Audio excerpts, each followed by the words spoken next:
Si alguien tiene mucho que decir sobre el paquete económico del año que viene es justamente Javier Treviño, a quien sin más preámbulos le doy entrada esta mañana. ¿Cómo estás, querido Javier? ¿Cómo ves este año que viene? A ver qué nos deja Santa Claus antes de que se acabe esto. Buenos días. Hola Pedro, buenos días. Qué gusto saludarte, estar contigo de nuevo. Sin duda, pues en el México del 2020 parecería que lo único que importa es la política. Y para el presidente de la República hemos visto que gobernar es comunicar y comunicar es gobernar.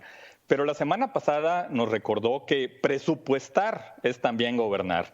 Y Arturo Herrera, el secretario de Hacienda, lo sabe y presentó con el paquete económico 2021, yo diría que todo un acto de magia. Yo no tengo la menor duda, Pedro, de que el presupuesto es el instrumento político por excelencia. Hay quienes equivocadamente dicen que el presupuesto es exclusivamente técnico y que el análisis y las comparaciones deben estar basadas en la eficiencia y la efectividad. Hacen mal quienes ven a la política como un intruso que hace que el proceso sea menos racional. Eso lo único que lleva es a un choque inútil entre técnicos y políticos. La verdad, Pedro, es que siempre hay una intensa negociación entre los actores, los analistas, tomadores de decisiones, secretarios de Estado, directores de organismos, gobernadores, alcaldes, legisladores. Todos tienen que ganar algo en el proceso. Y el presidente, Pedro, cumplió su compromiso de no aumentar impuestos durante sus primeros 3 años, se apegó al principio de la austeridad y nos presenta un panorama macroeconómico prudente, buscando la estabilidad y el equilibrio fiscal.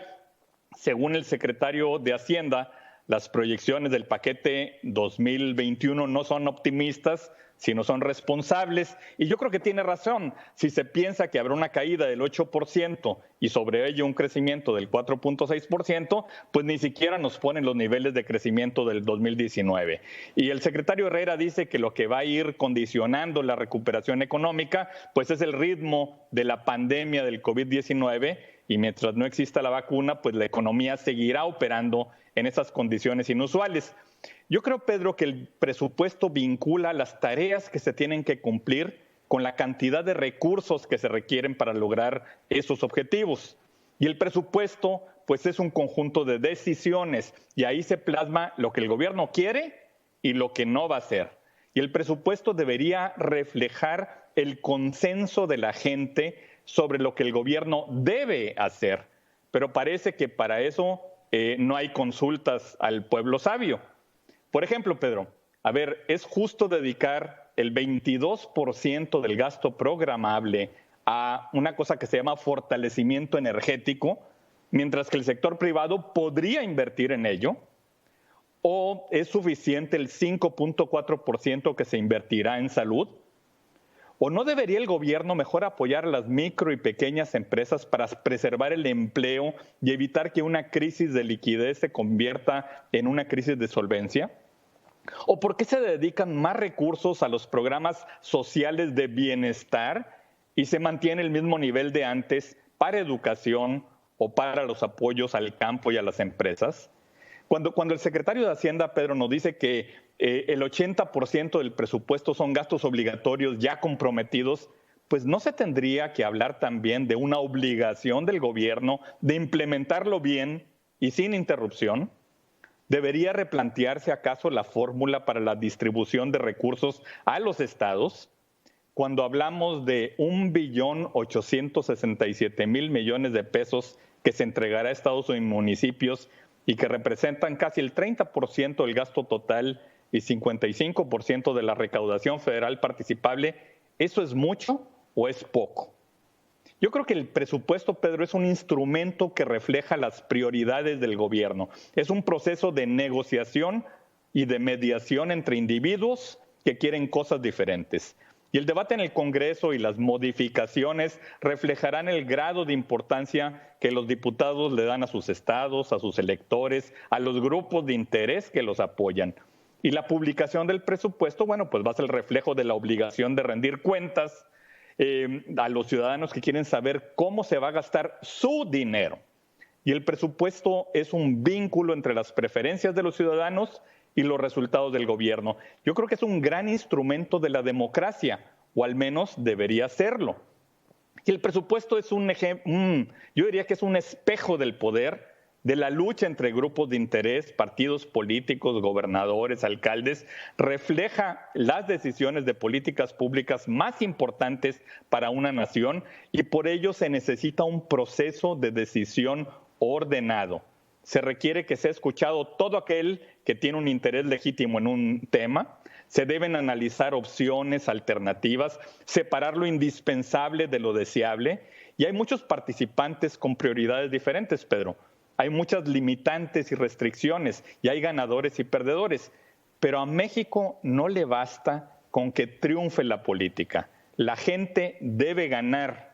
Y no todo es presupuesto. Hacen falta decisiones esenciales del gobierno, al menos 4 de ellas. 1, dado que el presupuesto no contiene programas específicos para la recuperación económica, será fundamental dinamizar y estimular la inversión privada, porque solo con inversión privada se podrán recuperar los empleos perdidos y se podrá incrementar el consumo.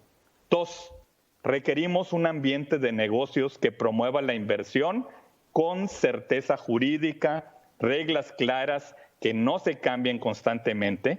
Y para que la economía prospere necesitamos un respeto irrestricto al Estado de Derecho. 3, es indispensable una verdadera simplificación administrativa y fuentes de financiamiento accesibles para las pequeñas y medianas empresas, que son las mayores generadoras de empleo. Y 4, Pedro, urge incentivar la formalidad. Necesitamos que cada vez más empresas e individuos se sumen al financiamiento del erario público y a la vez obtengan los beneficios de seguridad social y la cobertura de salud que brinda la formalidad y que son más necesarios que nunca. Fíjate que cuando empezó esta administración, me acuerdo que en el plan de gobierno estaba que en todo el sexenio iba a avanzar la formalidad sobre la informalidad. Tú lo recuerdas, en un 2%. Así es. Yo me pregunto si la pandemia, con esta destrucción de valor en el sector formal, ¿qué tanto veremos que todo o una parte importante de lo formal vaya a estar obligado a acabar en lo informal y de aquella pretensión original de bajar en un 2%, que era muy poquito, la informalidad en México? A lo mejor acabamos con un sexenio en el que la informalidad aumente en un porcentaje extremadamente mayor, lo que sería inaceptable para duda, el crecimiento real de la economía. Y si tú ves una cifra nada más, hay más de 55 millones de mexicanos como parte de la población económicamente activa y de esos 35 millones están en la informalidad, ¿no? Sí. Entonces sí. Y hay estados, un reto enorme, es un reto enorme. Estados, por ejemplo, porque el promedio, digamos, marca un 60-40, ¿no? Pero hay estados como Oaxaca, como Chiapas, en los que la informalidad es del 80. Así es.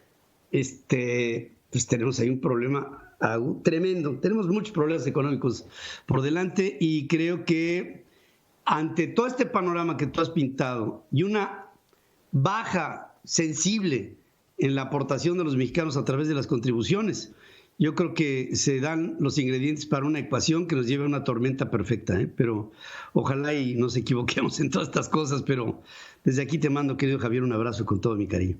Fuerte abrazo, Pedro. Muchas gracias. Buenos días. También para ti.